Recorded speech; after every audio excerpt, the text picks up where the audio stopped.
if I don't educate this person as best I can and get them to choose me right now, I'm doing them a disservice. Hey, welcome to the Full Arch Secret Podcast. I'm your host, Chaden Young. I am really excited and really happy to be joined by a guest today, Stacy. Stacy, it's good to have you on the podcast. How's everything going? Hi, thank you. Everything's so good. A lot of new and exciting things. I'm really excited to be here, and thank you for including me. You gotta love a good podcast. Absolutely. Now, Stacy, you do patient acceptance training, which is obviously super big. Why don't you tell everybody who's listening, just tell them your background, tell everybody how you got into this, and just a little bit of your background. I actually saw your LinkedIn post. I think it was today or the other day, but why don't you tell everybody how you got into this? Yeah. So and if people have heard me on other podcasts, I apologize if this story is annoying by now, but it's unique in the sense that, I didn't anticipate getting into dental. I basically just graduated college and graduated with a business communication degree.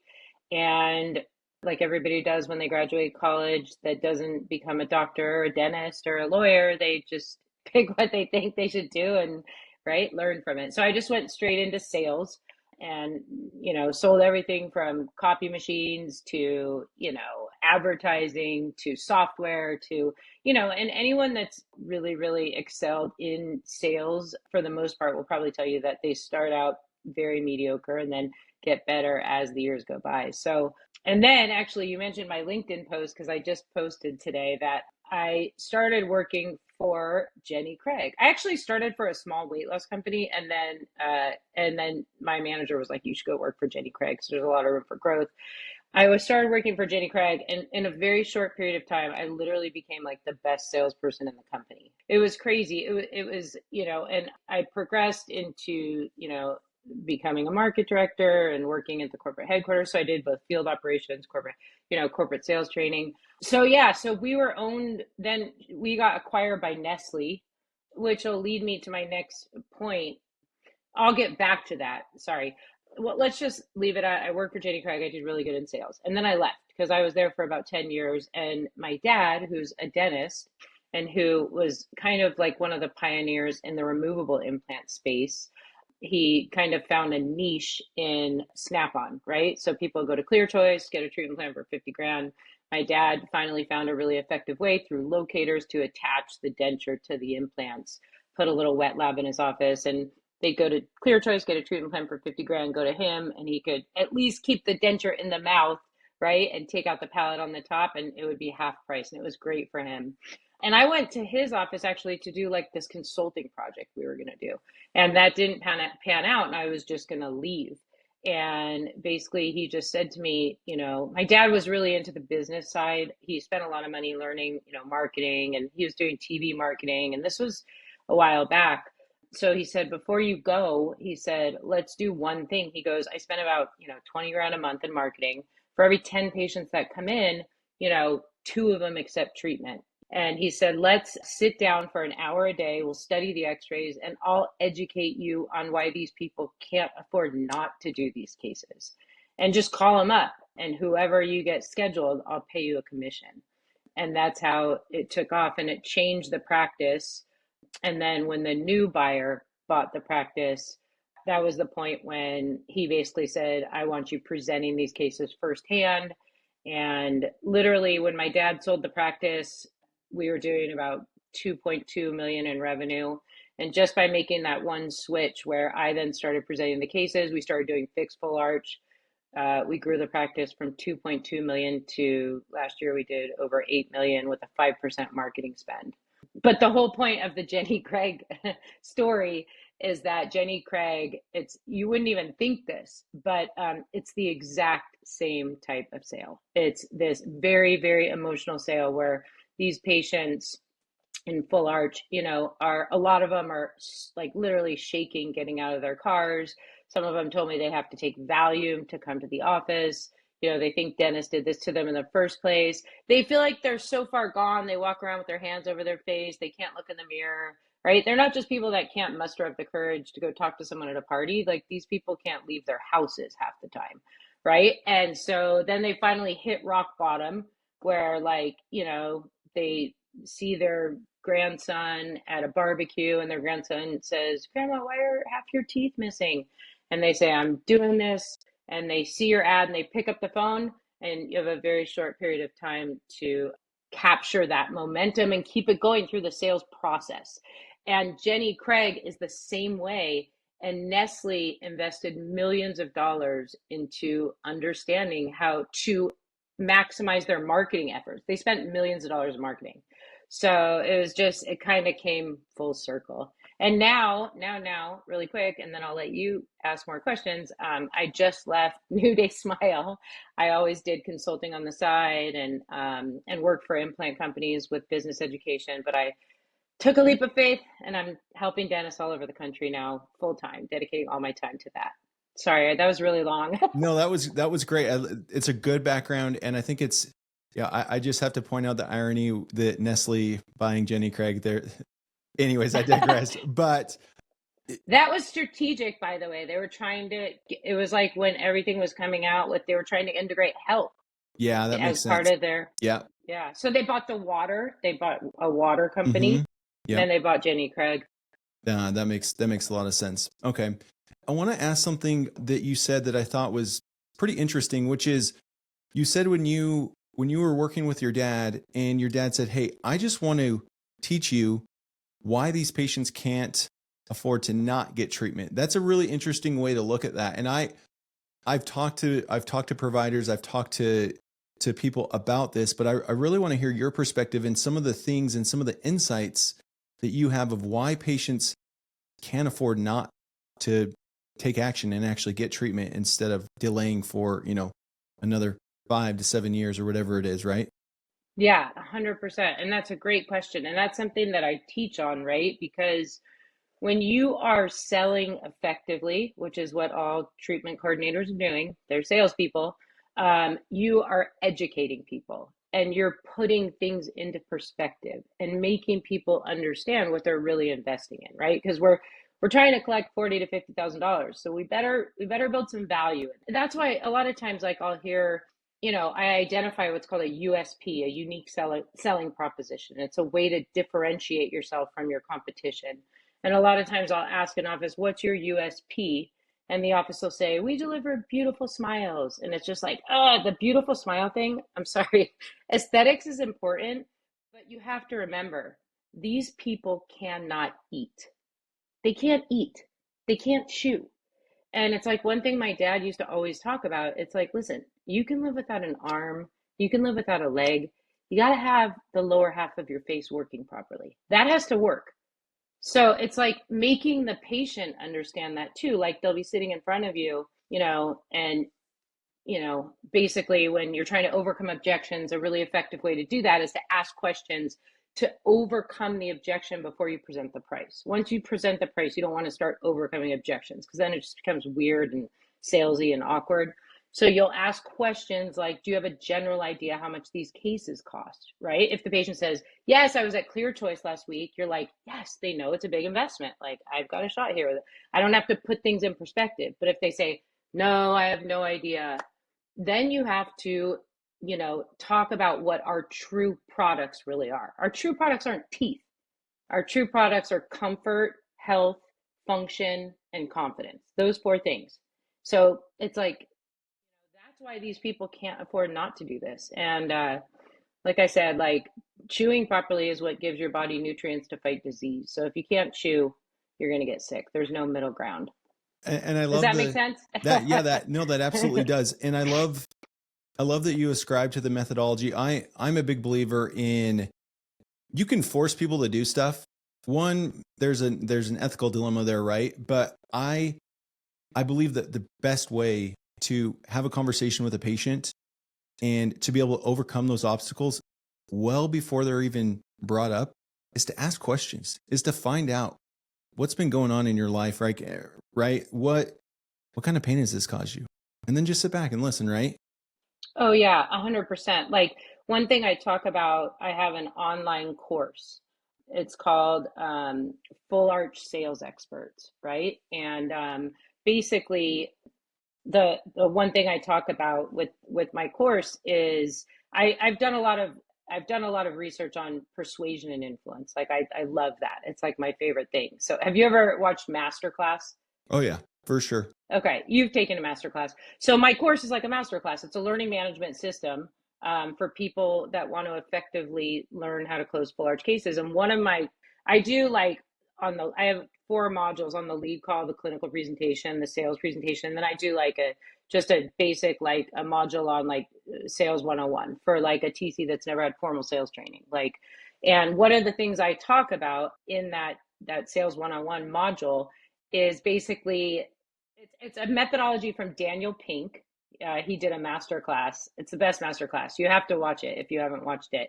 It talks about how if someone takes their own, if someone uses their own motivation to take action, to do something, they're much more likely to do it, right? Like it's called, and I still to the like to, this is classic, but I can't think of my 2 things that I wanted. No, that's okay. But go ahead, go ahead. No, no, that's totally fine. And you know, one thing I always tell people is patients don't move forward based on logic.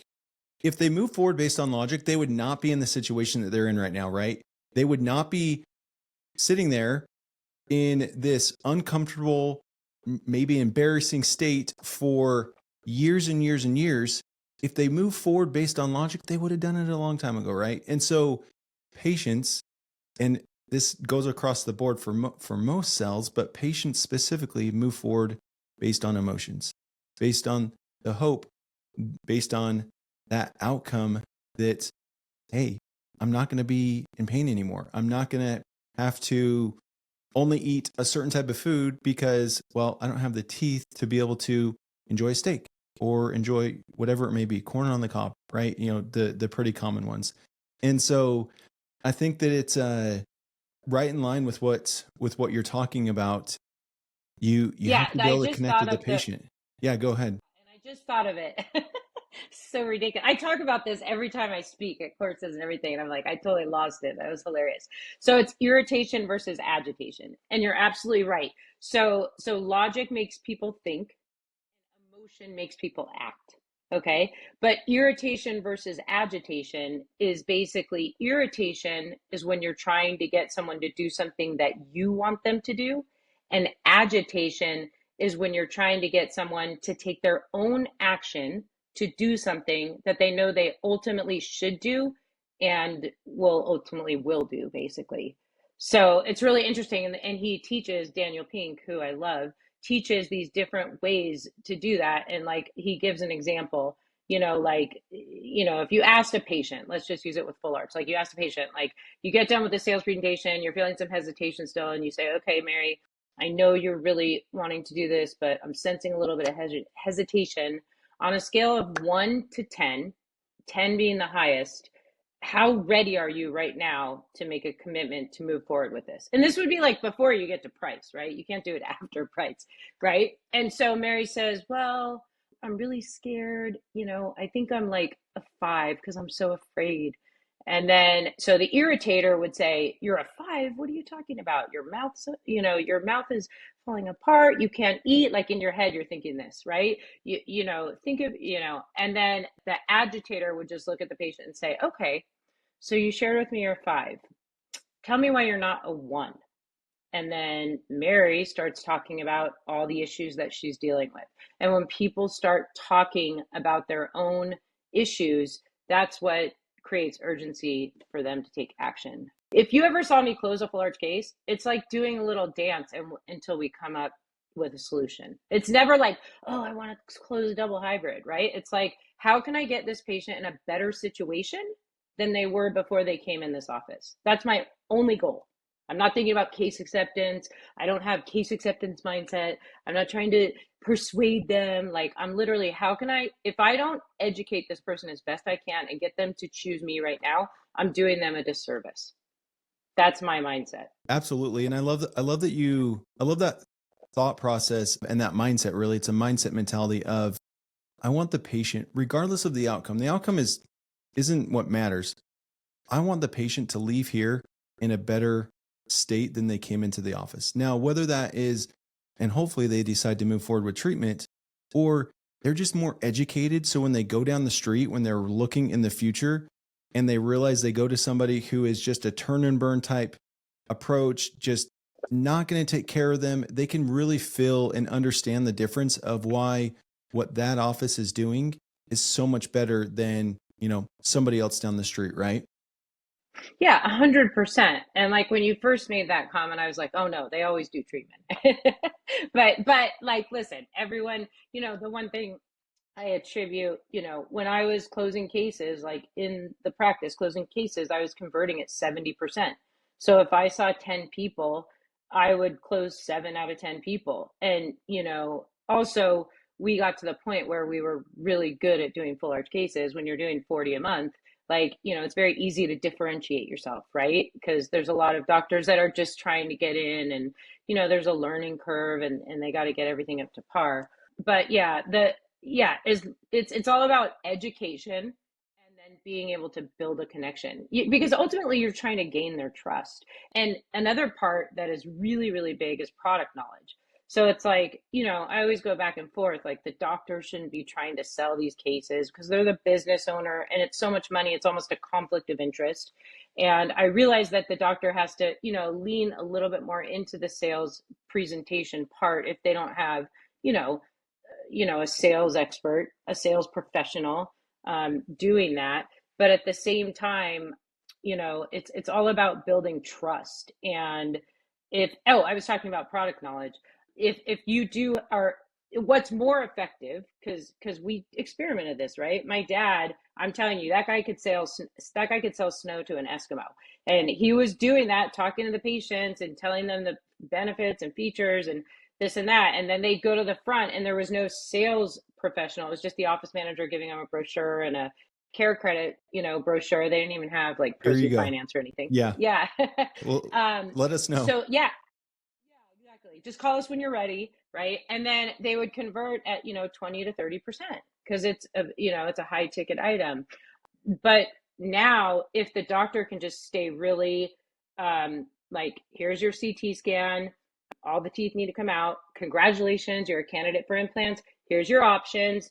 Show them on the CT scan, tell them the pros and cons of each, and then turn it over to a sales professional that has like almost as much product knowledge as the doctor. Like literally, like I would sit in on courses.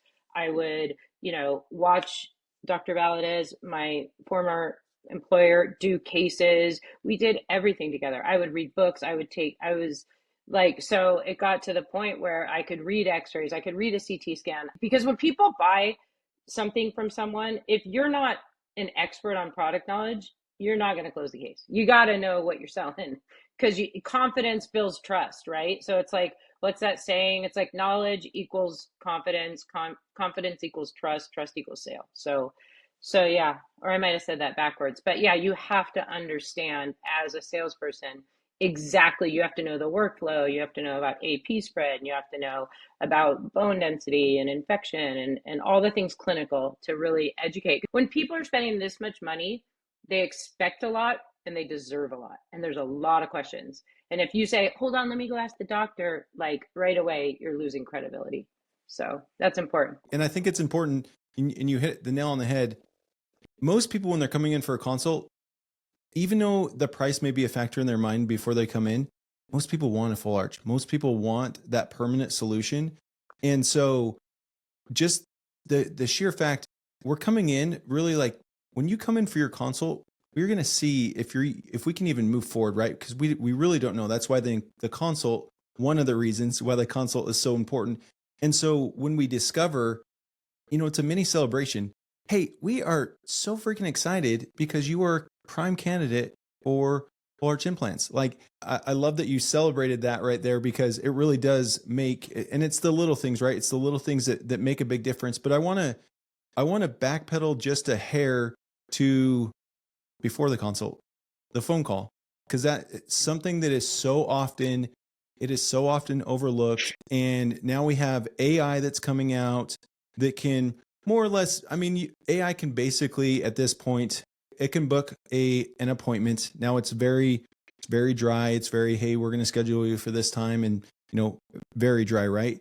However, talk to me about that call and some of the things that you like to do on that call that makes it so different to be able to set yourself up because I'm going to tell you what I've seen. You don't get a 70% close rate unless you're doing things very, very effectively on the call. And so I'm interested to hear what you do on the call before they even come into the office, because it really, it sets everything up, right? Yep, 100%. Oh my gosh, the lead call, the lead call. Let's talk about the dread. I was just listening to a call yesterday. I posted about it on Instagram. The lead call is critical because we talk about the average conversion from, so there's with conversion in full arch, you have lead to show, right? So like booked to show, which like marketing, right? Did they call your office, you booked the appointment, did they show up? So the conversion from book to show is 20 to 30% too. And then once they come to your office, the conversion from performed lead to sale is literally also 20 to 30%. So if you target 100 people, you're going to close 7 of them. It's like crazy. And maybe those numbers aren't even right. But anyways, the lead call. What do you do on the lead call? So this is all stuff, Jenny Craig. um, you don't even understand. Like with Jenny Craig, they had a lead call script that day. First of all, the manager answered the phone always on the first ring. And they spent so much money in marketing that they would have these things called mystery shoppers. And a lot of times, if I work with clients, I'll call their call center or call their office and I'll shop them. And it's unbelievable. But what Jenny Craig, if you didn't like follow the script, and we practiced it so much that it sounded so natural, you can't tell it's scripted. I trained from a script on all the offices I work with. It's almost exactly like the one Jenny Craig used. But if you don't follow the script on those mystery shops, it was grounds for immediate termination. That's how seriously they took the marketing spend. And yes, it needs to be, first of all, the lead has to be booked within 5 days. You have to use your USP. So, these people are calling 10 different offices. You have to have enthusiasm, right? It's like, how many times do you call a practice and it's like, thank you for calling, ABC Dental. How can I help you? Versus, how are you doing today? Thank you for calling ABC Dental. I'm so happy you found us. My name is Stacy. How can I help you today? Things like that, like little things. So then building the rapport, then you find the motivation. Okay, so you determine what type of lead is it? Is it a, single implant? So you're interested in implants. Is it a single implant? Are you looking for full mouth implants? So you determine if it's full arch or single implant. Then you determine the lead source. Then you ask motivational questions to draw back to your point. Okay, so how long have you been thinking about, really taking it? You shared with me that you're in pain, that you have missing teeth, that you're embarrassed to leave your house. How long have you been thinking about, taking control of this? 2 years. Oh my gosh, 2 years. What actually caused you to fill out a form today? That's awesome. And then they start talking about it. Well, I've been thinking about it and I'm just to the point, I'm so over it. And then, okay, do me one last thing, like close your eyes, picture yourself with full mouth implants and a perfect mouth and perfect smile. And, get them to say, some people start crying, so building the motivation and then integrating the USP. Like, I'm so happy you found us. The most important part for you is finding the right office to do this for you. And if you choose the wrong practice, it could be detrimental. That's why I'm so happy you found us, because we've done thousands of these cases. We have our own in-house lab. We use a specialist or whatever your USP is. And then what we're going to do now is we're going to go ahead and get you scheduled for a free consultation. I know you like the deposit, but we'll talk about that later. Everybody, the deposit's one of those things where some offices deposit, no deposit, it doesn't matter. Like the patients show up, no issues at all. Some areas, I'll tell you, like your big cities, New York, man, deposit, it makes a big difference in some of those big cities. But I want to hear your opinion on it. Okay, here's my opinion on it. I bet you these offices, so here's the thing, like it's all like risk reward based, right? So you have so much more to gain from not requiring a deposit than you do to lose from a no-show. And the reason is this. I guarantee you these offices that are requiring a deposit are losing patients that would convert. The best and most effective way to increase the show rate is get better on the lead call. Yeah, 100%. 100%. I totally agree with that. The majority of our offices, we typically will recommend deposit is not something that we're going to do up front. It is something that we will implement if we feel like it is a necessity, right? But it's typically not something that we say, hey, day one, we're going to start collecting a deposit, unless the office, is particular about it and they want to do that. We'll obviously work with them on that. Yeah. However, I typically will say, let's do it without, we'll see. And then if we need to implement it, we obviously can implement it. And again, just what you said, are they following the framework? Are they actually going through the process? Because what you just described is very different. And this is what I hear all the time and I'll call offices just to see what they're doing, see what the lead flow sounds like. Hey, yeah, it's good. It's good to hear from you. Okay. So you want to come in for a full arch consult? Okay. We have openings. We have one in a week, actually 2 weeks. And it's like, you're booking way far out. Okay, great. We got you down. I got your number. I got your phone number, email. And then that's basically, it's like 2-3 minutes max, right? And what you just described, I know from our experience, I mean, typically you're anywhere from 7 to 15 minutes. I mean, depending on the call, depending on how much they want to talk and Yep. communicate back and forth, right? But anywhere in that's all up the average 10 to 15 minute range is pretty standard, right? To build, Yes. truly build value on that phone call without leaving them feeling like, man, we didn't build any value. Oh, 100%. And like one thing you have to remember, like I said, is they're calling like 10 offices. Listen, people want to feel important. People want to feel good. Like I talk about this too. Like, why do you think social media is so relevant? Because people love talking about themselves and feeling good about themselves. And like, listen, I call it's a full arch frenzy out there. So if you don't know how to handle these calls, it's not about let me get your name and number, book you 2 weeks out. You book them 2 weeks out, guess what? That they're not showing. Like they'll call somewhere else that will get them in this week. You got to book them within 5 days. And the thing about the deposit, like we used to require about a deposit if they no showed and then rescheduled, because a lot of times if they no show, they're not going to show up again. Trust me.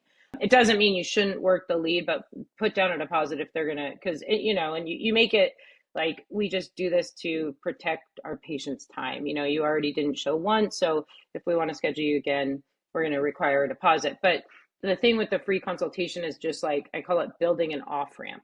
So it's like you want to make this as seamless and easy as possible for people. And there's people that argue, well, you have to put down a deposit to book a massage or this and that. And it's like, I'm telling you, to get these people in your office, these people are terrified. Like, don't make them pay money. Just invite them in and be very personal on the lead call. But yeah, that's what I train on. The scripting is amazing. And if you role play it, you make it your own, right? But there's certain steps you have to hit before you book, right? So yeah. Absolutely. And I mean, people talk about scripts and they're like, I don't want to sound like a robot. And it's like, no, no, no, no. The script is not for you to read and read verbatim. The script is there as a framework to show you a structured path to get from, Yes. hey, Steps. I'm interested to, we're booking the consult, right? So it's just a framework that you're going to flow through. And obviously not every flow, not every conversation is going to hit every single step, but we want to make sure that we hit those critically important ones to make sure that we do everything we can to build the value on that call, ultimately to set up the patient for success. So I love that. I love that we're in agreement on that, at least on that part of it, right? Yes. Yes. So I want to ask, well, I kind of mentioned the AI thing, but going into 2025, and you mentioned this already, the full arch frenzy. What are some of the common things that you're seeing in the market now that you're doing more consulting, you're working with practices across the country? What are some commonalities that you're seeing that practices are facing? Obviously, I mean, patient financing, right? That is one that a lot of practices see, but I want to hear from you specifically on things that you've seen as kind of a holistic, hey, this is not just a one office issue. This is a market issue that's going on right now that you're maybe helping some of your practices overcome. Yeah. A lot of the things that I see in these offices is I've heard this from probably like 5 doctors this week. It's not that we can't close cases, it's that our patients can't get financing. And I think there's like such a disconnect on the education part of this and like how badly you really need training in these areas beside to help marketing. And this just like I do, that it's like marketing brings you opportunity. You want to align yourself with people that are niche in your field, right? Like your company, dental implant machine, you guys are like a full arch marketing agency. But the thing is that marketing will bring the opportunity, and then it's up to you to, it's basically how you handle these leads that generates revenue. So, when you hear, I feel like there's such a disconnect on the education side, where that's where, like, I'm really trying to make a difference, because trust me, I will make your life easier because because I teach those things, like how to effectively take these lead calls, because I learned from, companies that spent millions of dollars investing in how to handle these type of emotional based sales. But it's not that your patients can't get financing, it's that you're scheduling. So marketing just brings a big, chunk of patients, right? And you have to tactfully understand whether it's a viable lead. Okay, so I always say it has to have one of the three C's. They have to have either cash, credit, or a cosigner. Otherwise, you can't help them. Like, if they have no resources and they're homeless, and God forbid everyone in their family is dead or whatever, what are you going to do for them? So if you bring someone to your office that can't get a cosigner and has no credit or no cash, that's what needs to be determined very tactfully on the lead call. And there's very easy ways to find that out. That's where you say, like, you ask, if you kind of get the sense that, someone might not be totally educated and might not have the credit score. You ask them, like, oh, you're looking into full arch implants. Have you been to any other offices? Do you have a general idea how much these cases cost? And then you talk to them, and people appreciate you're honest with people. People don't want to waste their time. you know One thing, I was listening to a lead call yesterday, and the patient, it was a viable lead. Patient says, but I do have Medi-Cal. Listen, I've gotten people finance that are on Medi-Cal, they're on Section 8, that have like 850 credit, I swear, for like 45,000 that can afford the treatment all day long.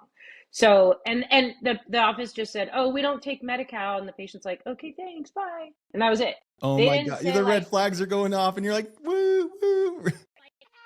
so they don't, so like if someone says I have Medi-Cal, okay, that's great. You know what? Medi-Cal doesn't actually cover implants. So let's talk more about your situation and see if we're a good fit for you. You don't just like hang up on the patient.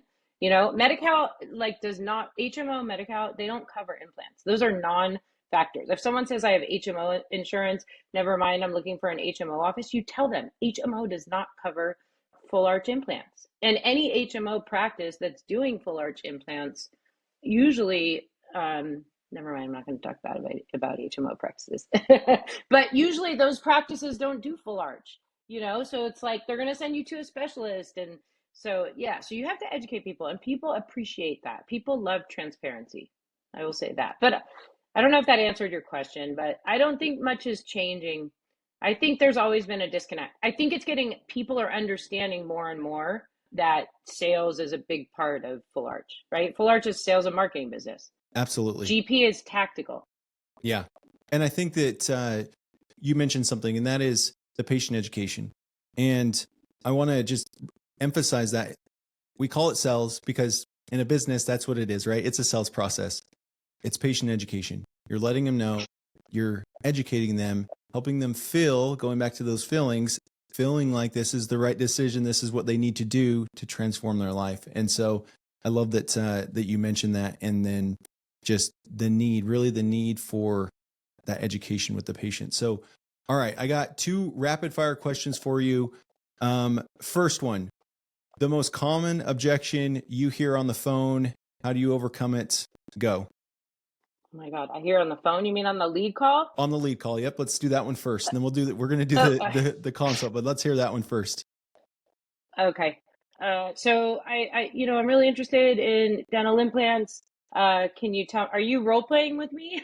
No, I Can want you tell, to, oh, yeah, okay. yeah, I want to hear. Okay. So I guess the most common myth, right, where you have to put things into perspective is that, when you're trying to do a full arch implant case, that you hear patients on the phone saying, I'm just looking for the best price.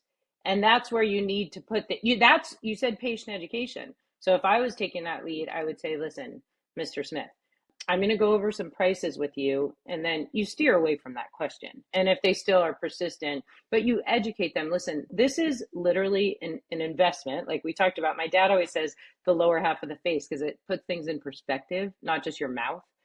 So you're investing, one thing you want to understand is that you're investing in the lower half of your face being able to function properly for the rest of your life so you can live a healthy life.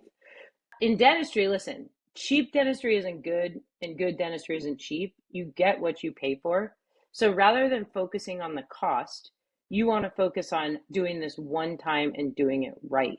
So I'm so happy you found us today because we do more implants than anyone in San Diego County. There you go. Yeah. I love that. I love that.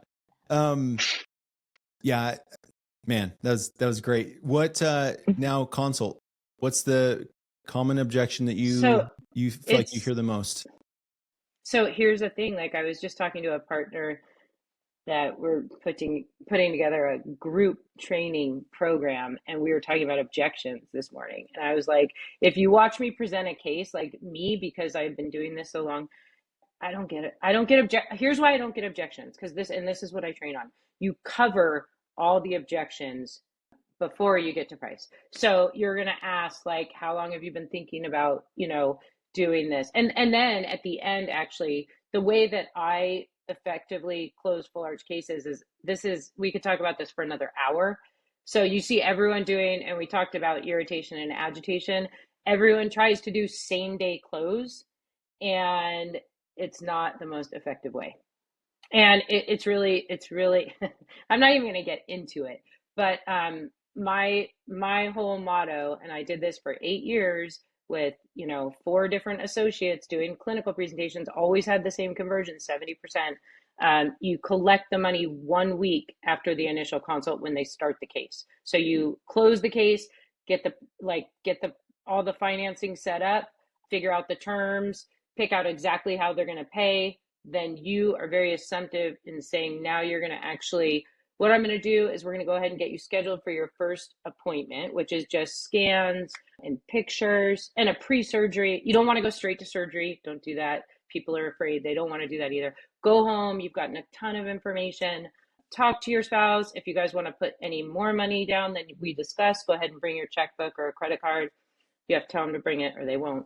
And then we'll see you next week on Tuesday, because we already know you're doing the case, and I'm so excited for you. I have a 2 or a 3 on Tuesday, which is better for you. So, but I would say the most common objection is cost. Okay. And I'd say 8 out of 10 times, it's not even a cost objection. It's, I probably can afford to do this case, but I'm not sure if I want to do it with your office. Yes. I think that's probably I don't want to call it the hidden secret, but that's just the reality of it. Usually the cost objection is because you haven't built the value on the procedures, 100%. because you haven't built the value My on what's favorite the quote, outcome. right? What's that? My favorite quote of all time. My Let's hear it. favorite quote of all time is, cost is only an issue in the absence of value. Always. Absolutely. I mean, if someone was in your office, or if someone came to you and they needed to come up with 40 grand because their wife, God forbid, was dying of cancer and they got accepted to a clinical trial, but they had to come up with 40 grand, you think they would do it? Yeah, Like, absolutely. Right? of course they would do it. Yeah. So that's all I'm saying is, like, cost is always only an issue in the absence of value. Yeah. Always. Absolutely. I mean, it's value perception. There's a quick little story that I heard, a marketing guy that I like to follow. I'll give him a plug, Russell Brunson, but he was on a stage and was doing a presentation, and he held up a cell phone and he said to the audience, all right, who wants to buy my cell phone? And crickets. Nobody raised their hand. No one said they wanted to buy a cell phone. He said, okay, now let me tell you about this cell phone. And he went through and he started listing, I have 10,000 audiobooks downloaded. I have these people's contacts information in here, and just started going through all the different things that he had and really the true value of his cell phone. And then he said, okay, who wants to buy my cell phone now? Everybody's hand shot up. He literally started going, okay, who wants to buy it for 500? A couple of hands went down, more hands stayed up. He got all the way up to $100,000, brought the guy on stage, asked the gentleman, why would you pay 100 grand for this cell phone? And he said, well, because the value of that cell phone is well above $100,000. It is worth so much more than that. It's really a bargain. It's a deal, right? And that's to your point. It's all about value perception. So, Man, Stacy, this has been awesome talking with you. If anybody listening to the podcast wants to talk to you, maybe just give a little bit about how you work with offices. Is it all remote, or do you go in person? And then how can they find you if they're interested, just learning a little bit more about you? Yeah, so in terms of the training, I've integrated, different forms of training. So it's on site, it's remote, and then we didn't even talk about virtual close, which is so cool. But we could save that for another podcast. I mean, that's basically where I demonstrate a sales presentation and close the case for the TC virtually. Like literally, the TC is in the consult room and says, "Our finance manager works remotely. We'll go ahead and Zoom her in." We just did one Thursday, 45 grand. Check. Got it. So yeah, so virtual close. So I demonstrate, practice it's basically a learn, observe, practice methodology. And then I am working with an AI company. It's called Coach IQ, which basically allows me to ship the office a hardware device. I've been training this AI device for the past 8 months how to effectively close full arch cases at 70%. So I would ship it to an office, say in New York, and their sales rep would actually use the hardware device during the sales presentation, and then it would pull up a software and show I made a scorecard basically. So it would show all the areas they did effectively and all the areas they need improvement. So I have a lot of different ways. The best way to get through to me is to go onto my website, which is still a little under construction, but it's fullarchsalesexperts.com. Or you could literally just text me. That's the best way. That's seriously the best way right now. My phone number is 619-961-5334. Or you can reach me at Stacy at fullarchsalesexperts.com. And Stacy is just STACY, no E. Yeah. Got to remember that, right? So awesome. Stacy, it has been an absolute pleasure to have you on. It's fun to collaborate with other people in the industry, and really other people. I always like to just mention this, just other people who are trying to approach the full arch space with a lot of integrity and ethics. And I appreciate you getting on and talking us through just how you like to do things. It's great. And if you're listening to this and you found a lot of value in what we discussed, go ahead, like and subscribe to the podcast, or even share it with some of your colleagues. And by all means, give Stacy a follow, whether it's on LinkedIn or even on her Instagram. And if you want to reach out to her, she gave you all the information you need. But until next time, we will continue to transform lives.